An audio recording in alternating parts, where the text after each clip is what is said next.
Students, now we will be moving on to a commercial crop, sugarcane.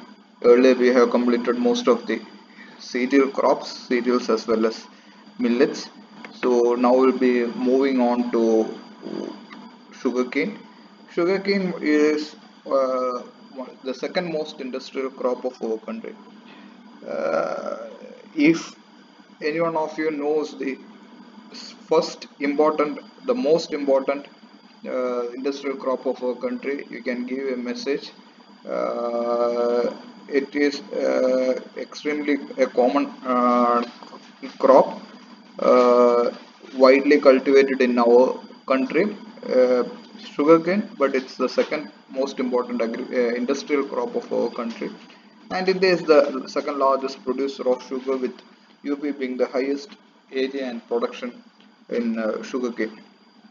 Coming to the insect pest, we can classify the pests of sugarcane into three groups.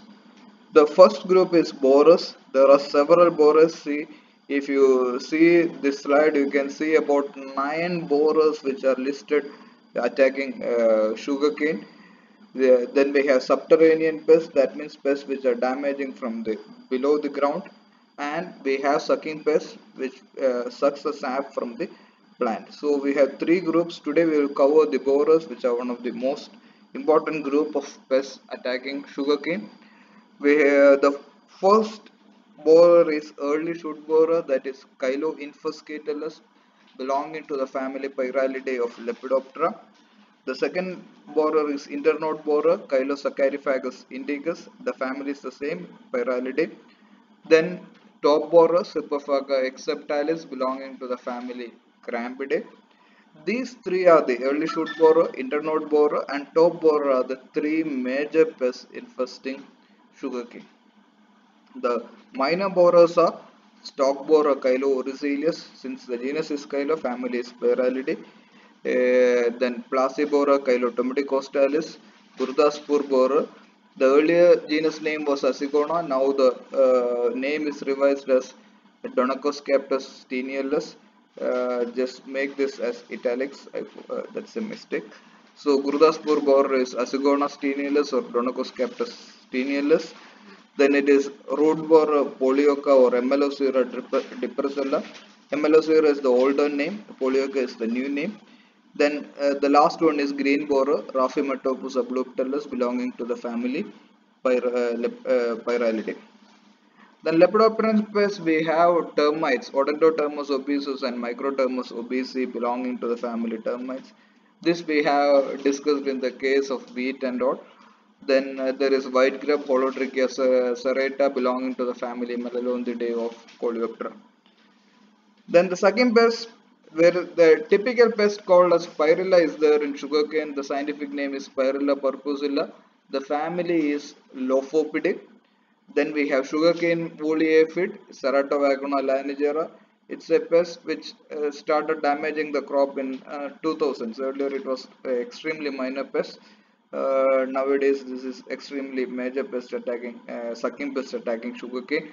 Then we have whiteflies, Alirolobus barodensis and Neomascalia bergi. We don't have Bemisia tabaci and all in sugarcane, but we have Alirolobus barodensis and Neomascalia bergi, belong to family Alirodidae, attacking sugarcane. Then we have scale insects, Melanaspis glomerata, belonging to the family Diaspididae. Then mealybug, we have Saccharococcus sacchari and Kirichangala sacchari. Almost all the mealybugs belong to the family Pseudococcidae. So remember, mealybug means Pseudococcidae. Scale insects, mostly it is Diaspidae. There are certain other families also, Coccidae also is there. So we can't say that all scale insects belong to family Diaspidae, but Melanaspis is belonging to the family Diaspididae. Then we have other aphids such as Melanaphis sacchari and Melanaphis indosacchari. The same aphid family is Aphididae. Then we have black bug, a ligate bug called the scientific name is Cavallarius sweetie. So these are the pests attacking sugarcane. We classify it as borers, subterranean pests, and sucking pests. Today we will see about borers. The subterranean pests and sucking pests we will see tomorrow. Coming to the first borer, early shoot borer, Chiloinfoscatulus. As the name indicates, this is the borer which attacks early stage crop, that is from germination up to 3 months. So this is a crop which attack the crop from this is a pest which attack the crop from one planting till about 3 months old. So till, if you say the phase, it is till the internodes are formed. So the larvae enters the stem by making a hole just above the ground level. I can show you a picture. You can see the borehole. Here it bores the stem just above the ground level. Larvae move into the stem, feeds inside it, and because of that the central shoot wilts and dries. The symptom which we have seen in the case of rice stem borer. Because of the feeding of the borer from inside, the central shoot wilts and dries. You can see it clearly over here. The central shoot is wilted and dried. The next picture also it's same. See, the central shoot is wilted and dried. That is because of the feeding of the early stem borer from inside the stem. This is the dead heart symptom. See the stage of the crop. This is early stage crop. Plant has just sprouted. So this is the early stage pest. And dead heart, it can be easily pulled out, just like we discussed in the case of rice. If you try to pull out the dead heart, it comes out. And since the pest attacks the early stage crop, because of the pest infestation, there will be gaps in the field. There won't be enough plant population in the field. So that is the major problem. And if it is slightly, the plant has grown a bit more, the plant tends to produce more tillers. As the central shoot is damaged, plant tend to produce more tillers. This we will see in the case of rice also. If there is dead heart because of stem borer infestation in the early stage, plant tries to overcome the pest damage by producing more tillers so that the yield is unaffected. And the pest is active mainly during the pre-monsoon period of March to June. So these pictures we have discussed. Damage, this is the larvae which is feeding inside the stem. Coming to the management, I told you the pest is active during the pre-monsoon period of March to June. So try to go for an early planting, that is December to January, so that the early stage of the crop, the first 3 months of the crop, doesn't coincide with the most active period of the pest. The pest is active during March to June. So avoid the susceptible stage of the crop with the peak incidence, peak pest population of the Chiloinfoscatulus. Then the next management we can go for is to go have 2 to 3 light earthing up and thrash mulching. You have seen it bores just above the ground level. So in order to reduce the exposure of the shoot for the larvae to bore, you can go for earthing up so that the shoot is covered by the soil and the shoot is not exposed outside.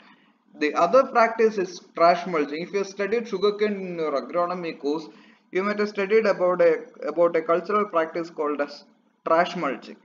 Trash mulching is nothing but removal of dried outer leaves of the sugarcane and using that same dried leaves to mulch the crop.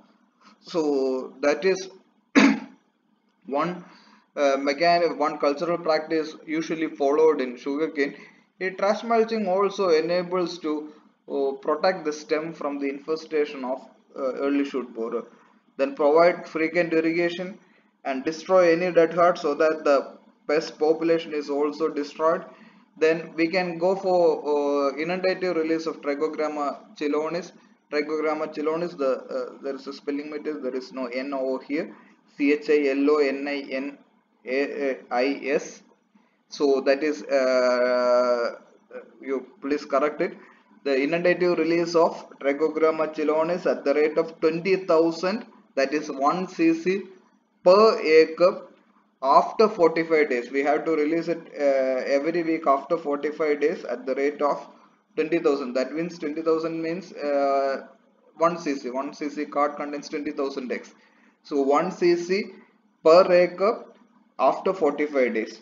Another parasitoid we can go for inundate to release is Termiopsis inferens. You might not have heard about it, but this is a tachinid parasitoid. Termiopsis inferens widely used in sugarcane. It is released at the rate of 125 gravid females per hectare. Then there is a granulosis virus which is effective against Chylomynthus catala. You might have studied about viruses infesting insect pests. You might have mostly studied about NPV, nuclear polyhedrosis virus. So granulosis virus is a kind of virus which attacks several pests, and granulosis pest of Chylomynthus catala is there.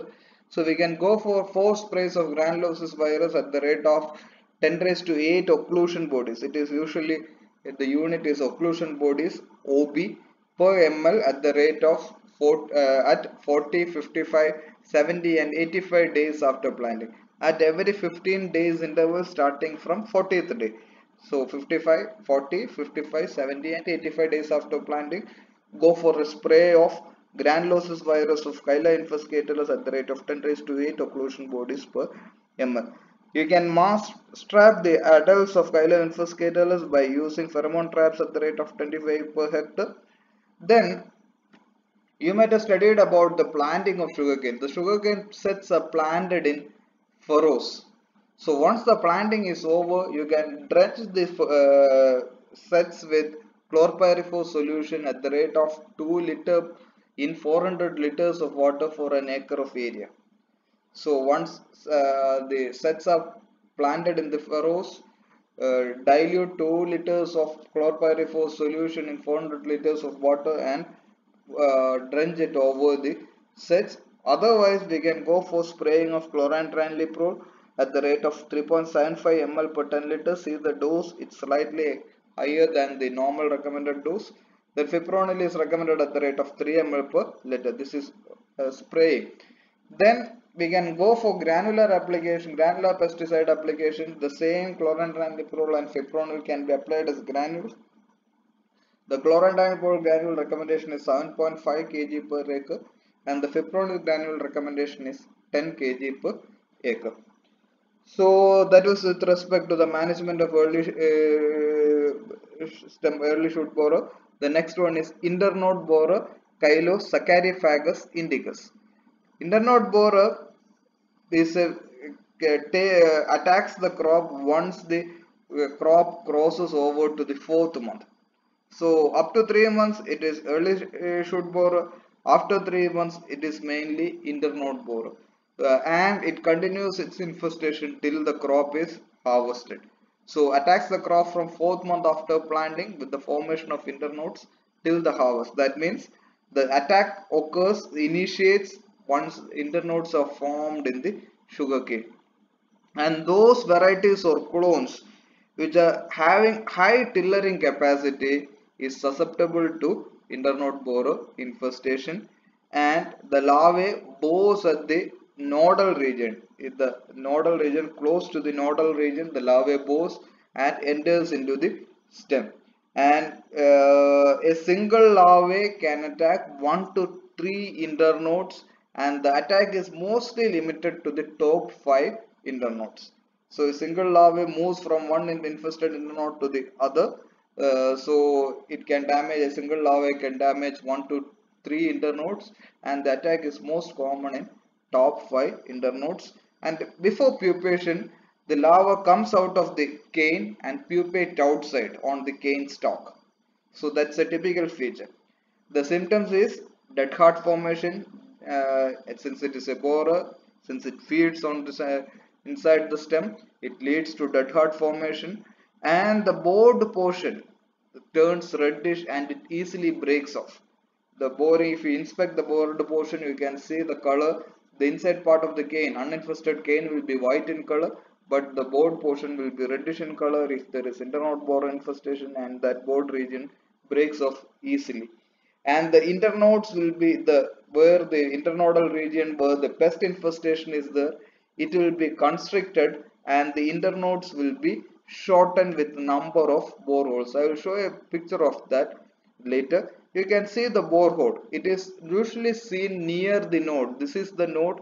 Here you can see at close to the node, you can see the borehole. It is mostly seen in the top 5 internodes. So here is another borehole. See, it bores close to the nodal region at top 5 internodes. This is again, here you can see the portion where there is internode borer infestation, the skein is constricted, the diameter is, the thickness is reduced, and see the length of the internodes, is decreased because of internode borer infestation. These are the typical infestation of Chylosaccharophagus indicus or internode borer.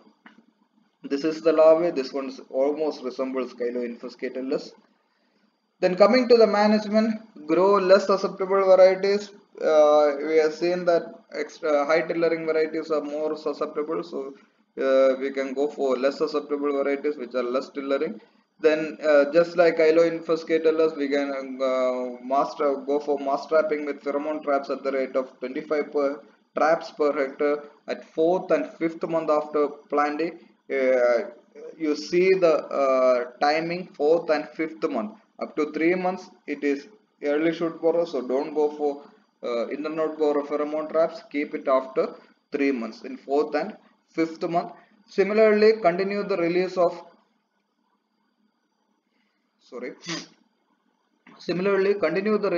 the egg parasitoid Trichogramma chilonis at the rate of 20,000, that is one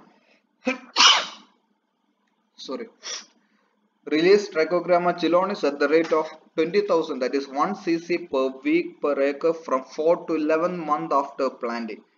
That means up to 3 months we can release Trichogramma chilonis for the management of early shoot borer. From 4th month, continue the release at the same rate, that is 1 cc per acre every week up to harvest for the management of Chylosaccharophagus indicus. And we have discussed one typical feature of the pest, wherein once the larvae completes the growth, it comes out of the internode and pupate outside the stalk. So, and we have seen it is mostly infesting the top 5 internodes. The top 5 internodes will be covered by the leaf sheath. So if you remove the outer leaf sheath, that is, I told you it is detrashing. That practice is called as detrashing. The removal of dried outer leaves is called detrashing. Detrashing at 5th and 7th month reduces the chances of pupation because it will be exposed to predators. So detrashing at 5th and 7th month reduces the chances of pupation, and this is one way of managing internode borer. Another thing is that once you remove the leaf sheath, one typical feature we have discussed with the case of internode borer is that once it bores the one internode, that same larvae can migrate to 2 to 3 internodes the same plant. So it will migrate from one internode to the other. So detrashing again exposes the larvae to parasitoids and predators while moving from one internode to another. So detrashing is a very effective management practice, cultural management practice for the management of internode borer. Then for internode borer, the chemicals are not that effective, and once the crop has grown up, it is spraying, it will be extremely difficult, because if you have seen a sugarcane field, once the crop has grown for about 4 to 5 months, it will be extremely difficult to spray inside the crop. Moving inside the sugarcane field itself is a bit difficult. So chemical spraying is a bit tough for the management of internode borer Chylosaccharophagus indicus. Then we will move on to the next important borer, that is top borer Serpophaga excerptalis. See, it's the genus is Serpophaga, not Chylo. So it is Serpophaga excerptalis, and this is a pest which occurs at the later stages of the crop. Remember, early shoot borer attacks early stage of the crop up to 3 months. From 4 months till harvest we have internode borer, and top borer is a pest which attacks the crop at the later stages, but it is extremely devastating, can cause up to 20 to 30% reduction in yield. And if the infestation is there, the crop attains early maturity. That means before the usual maturity period we may have to harvest the crop. The eggs are laid on the lower surface of the leaf, and we have discussed in the case of Chilopatulus, the egg, upon hatching the neonates mine the midrib of the leaf. The same nature of damage is there in Cyphophaga acceptalis also. Once the egg hatches, the young larva bores the midrib of the leaf and it reaches the central spindle leaf and it bores into the spindle leaf, the unopened central spindle leaf. This you can see if you have seen the case of the banana. You can see the youngest leaf, the central spindle leaf will be unopened. It will be rolled.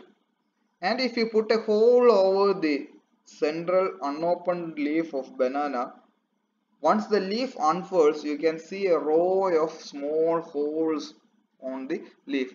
You might have seen a kind of symptom in banana leaves that is caused by a Spodoptera, wherein the Spodoptera feeds on the central unopened spindle leaf. Because of that feeding, there will be a row of holes on the leaves once the leaf unfolds. So the same manner you can see row of holes on the leaves once it opens. That is because the larvae feeds on the central spindle leaf, the unopened leaf, and the larvae pupate inside the cane. This is the biology and nature of damage of the pest. The symptoms are, as I told you, the larvae, the early installed larvae tunnels the midrib and the midrib turns reddish brown in color. See this picture, see this midrib. You can see the midrib is tunneled or there is mining symptom on the midrib and we have reddish brown discoloration. And as I told you, because of the feeding of the spindle leaf, unopened spindle leaf, there will be a row of short holes when the leaf opens. You can see the central wall, you can see number of holes on the leaves. That is because of the feeding of the larvae on the unopened spindle leaf. Another thing is the dead heart, as we normally see in the case of stem borers. We can see dead heart, but dead heart symptom is normally observed during the tillering phase. That means once the crop is heavily tillering, we can see dead heart formation because of the death of the shoot.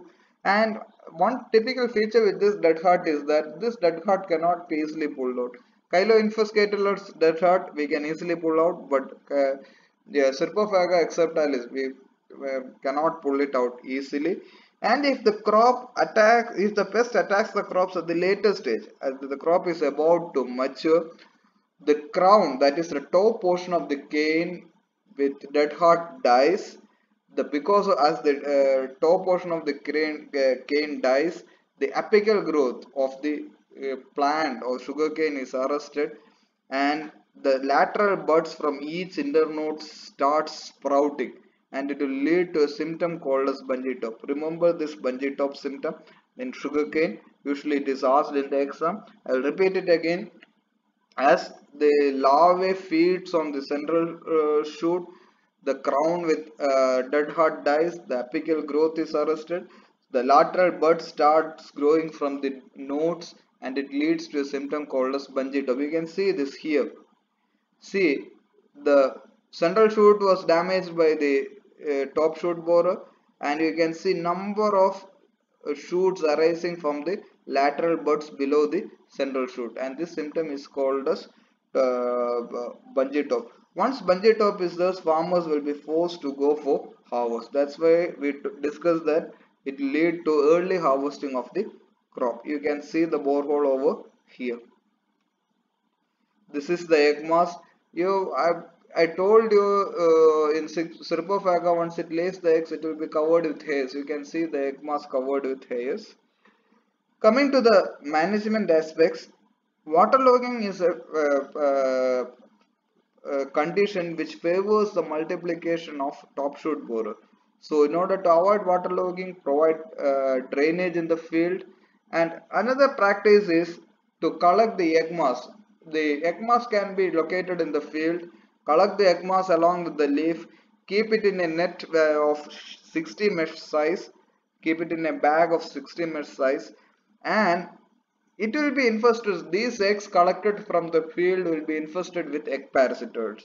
Once we keep these egg mass in this 60 mesh nylon bags, what will happen is that the parasitoid completes its life cycle in the egg.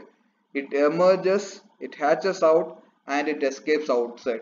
If the egg mass is not parasitized, because of this nylon net, the hatched larvae won't escape from the nylon bags. Only the parasitoid, which is a smaller size, will escape from the nylon bags. The larvae will be trapped inside this nylon bag. So this is one way to conserve the population of natural enemies. Collect the egg mass, keep it in 60 mesh nylon bags in the field. Then we can go for inundative release of Trichogramma japonicum. Remember, it is japonicum.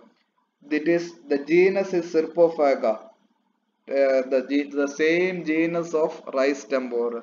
I told you the Serpophaga lays eggs in layers one above the other. So we need a Trichogramma species which have longer ovipositor to reach different layers of egg mass. So we have to go for Trichogramma japonicum for the management of top shoot borer, not Trichogramma chilonis. It is recommended at the rate of 2 cc per acre. Then we have a naturally occurring parasitoid in the field. It is an echinmonid parasitoid, that is Isotima javensis. Then chemical pesticide recommended is chlorantraniliprole at the rate of 150 ml for 350 to 400 liters of water per acre of area. So this is with respect to the management.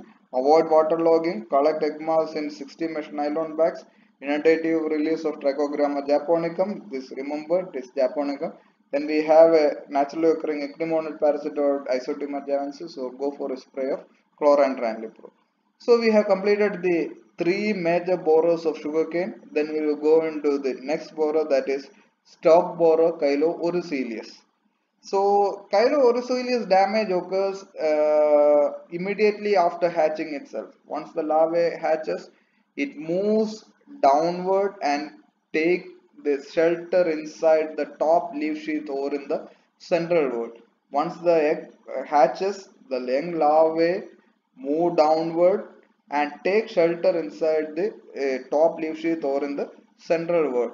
And the young larvae doesn't bore into the stem immediately. The young larvae start scraping the inner surface of the leaf for about a week. And then only it bores into the stalk by making circular holes on the rind. So the larvae initially scrapes the upper leaf surface. Later on, after 1 week, it bores into the cane by making circular holes. And after when the crop is about to harvest, especially if there is excess irrigation or excess manuring, the crop will produce more and more tillers. And a kind of tiller wherein the water content is more and the sugar content is low, that kind of tillers are called as water shoot. You might have studied in the sugarcane course. And these water shoots are one major source of carryover of this stalk borer Chilo oricelius to the next ratoon crop. I think you know what is ratoon. So sugarcane is having major crop and two ratoon crops. That is the usual practice. So if water shoots are there, it is will act as an inoculum for the carryover of the pest to the ratoon crop.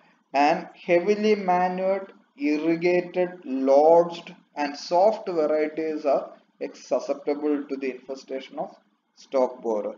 Heavy manuring, irrigation, if the variety planted is soft and if the plant is lodged, all these factors contribute to the increased incidence of stalk borer Chilo oricelius. Coming to the symptom, I told you the larvae moves from the leaf tip once it hatches to the central whorl or the top leaf sheath.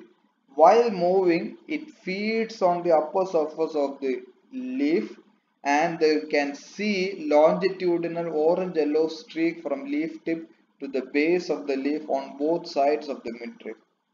So the neonate larvae, while moving from leaf tip to the base of the leaf, it feeds on either surface of the midrib, and we can see longitudinal orange-yellow streaks. And as the larvae feeds remaining within the leaf sheath for about 1 week by scraping the upper surface of the leaf sheath decays and dries, and it leads to dead heart, which is almost similar to the dead heart of shoot borer. That is especially in the early stages. That's why it is similar to early shoot borer symptom. But once the cane has grown up, there won't be any visual symptom outside, but if you remove the leaf sheath, we can observe boreholes. So that is why because of the damaging nature of the larvae, it moves between the leaf sheath and then bores inside the stem. And the internodes which are attacked by Chilo oricelius will be red in color, and it emit a rancid odor. Rancid odor എന്ന് പറഞ്ഞു കഴിഞ്ഞാൽ നമ്മൾ വെളിച്ചെണ്ണയൊക്കെ കാറിയ മണം എന്ന് പറയും. So it emits a rancid odor, and there will be a reddish coloration of infested internodes. So you can see the holes infected by stalk borer Chilo oricelius. Here also you can see the boreholes of Chilo oricelius. Then coming to the management, the larvae hides in the leaf sheath. I told you, for the first week the larvae doesn't bore into the stem, it remains within the leaf sheath. So detrashing during September October is one practice to reduce stalk borer infestation. Then water shoots are one major source for carryover of the pest. So remove water shoots at 15 days interval during winter months. Then avoid excess irrigation, avoid excess nitrogen, and prevent lodging of the crop so that the pest doesn't become susceptible to infestation by stalk borer. And ratooning should be avoided if the plant is heavily infested with stalk borer. Then we can go for release of Trichogramma chilonis at the rate of 2.5 cc per hectare. It is per hectare. Per acre it will be same 1 cc per acre at 10 to 15 days interval from July. And the same taconid parasitoid, Sturmeopsis inferens, which is discussed in the case of early shoot borer, at the same rate of 125 gravid females per hectare can be released for the management of stalk borer Chilo oricelius. There is one braconid parasitoid, that is Cotesia flavipes. Earlier it was called as Apanthalus flavipes, that can also be released in the field at the rate of 2000 females per hectare for the management of stalk borer. The next pest is root borer Polioca depressella. As the name indicates, this is a pest which bores the underground portion. Though it is root borer, it doesn't bore into the root. Actually, it bores into the stem which is below the ground. So that is the typical feature of root borer. The eggs are laid on the stem, leaf, or on the ground. Other than the main stem, it can damage tillers also. The ratoon crops are one of the most susceptible. Then if the crop is not irrigated properly, if the soil is sandy or sandy loam, these conditions favors the incidence of root borer. These are with respect to the nature of damage. The symptoms are yellowing of the leaves from leaf apex downwards. That is one typical symptom, because it bores from the below portion of the shoot. Nutrients won't be reaching the leaves, so leaves start yellowing from the leaf tip. Then there will be formation of dead heart, but unlike the dead heart of early shoot borer, it cannot be easily pulled out. There won't be any offensive odor, just like in the case of Chilo oricelius. Can be a rancid odor, but here there won't be any rancid odor, and it will lead to reduction of cane length and weight. So root borer, you just remember about the nature of damage and all, because it's a minor borer. The major borers are the first three. The stalk borer is also slightly important. Root borer, just go through it. Then you can see the borehole on the underground portion. You can see. Coming to the next one, Gurdaspur borer, the scientific name is Donacoscaptus steinialus, the earlier name is Asigona steinialus, and the larvae is gregarious in nature in the early stage. Immediately after hatching, the larvae is gregarious in nature, and one larvae will cut the hole on the stalk, and through the hole, all the gregarious larvae enter into the stem. And the entry occurs through sheathless internodes. That means if the leaf sheath is removed and the cane is exposed, through that internode, the Gurdaspur borer larvae goes into the stem, and once the larvae is inside the internode, it makes spiral galleries inside the stem, and the larvae, while remaining inside the stem, will make minute punctures on the cane from inside. So the symptoms of spiral galleries, minute punctures on the cane, that is because of the feeding of larvae from inside. And once the larvae attains third insta, the gregarious phase of the larvae will be over. Larvae disperse singly into other cane. Up to third install larvae, the larvae is gregarious, it will remain inside the internode. Once it attains third insta, it migrates to other canes and it damages the canes singly. And similar to root borer, there will be yellowing of the leaf and drying up of the leaves. And the canes will fail to grow because of the entire cane will be fed by the larvae, and because of that, cane fails to grow, and the infested stalks breaks off easily. That's because of heavy feeding of this larvae inside the cane, and there will be formation of side shoots. These are the typical features of Gurdaspur borer. We won't be going into the management because this is not that important. Then next pest is Placibora. Hope you remember your history classes wherein you have studied about Battle of Plassey and all. And this Plassey is in West Bengal, the West Bengal. So that's why it is called the pest commonly seen in West Bengal. That's in it is called as Placibora, Kylotumidi costalis. The larvae is gregarious in the early stage, just like the earlier Gurdaspur borer, and it feeds on the top 3 to 5 internodes. So that is, it feeds on the top internodes, and because of the feeding, there we can see the crown, that is the top portion of the cane completely dried up, and these internodes breaks off easily. That is also symptom similar to Gurdaspur borer. So the crown dries up and the internode breaks, and as the crown has dried up, the nodes adjacent to the affected internode starts developing set roots. You might have seen roots arising from the from the nodal region in sugarcane. So that is called as set roots. The aerial roots arising from the nodal region, that is called as the set roots. So because of the development of because of the damage of the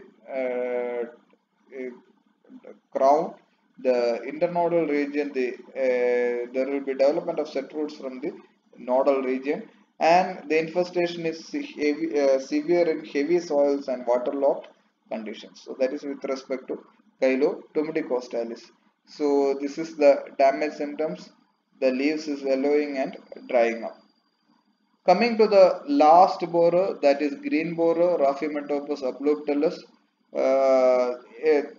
Just like root borer, the eggs are laid in soil, the larvae is copper green in color and bore the grain, and it leads to the formation of dead heart. So we will stop today's class with this. We will continue with termites and sucking pests in the next class, because even if we continue with this, we won't be able to finish it within an hour. So we will discuss about the next subterranean and sucking pests later. So thank you very much.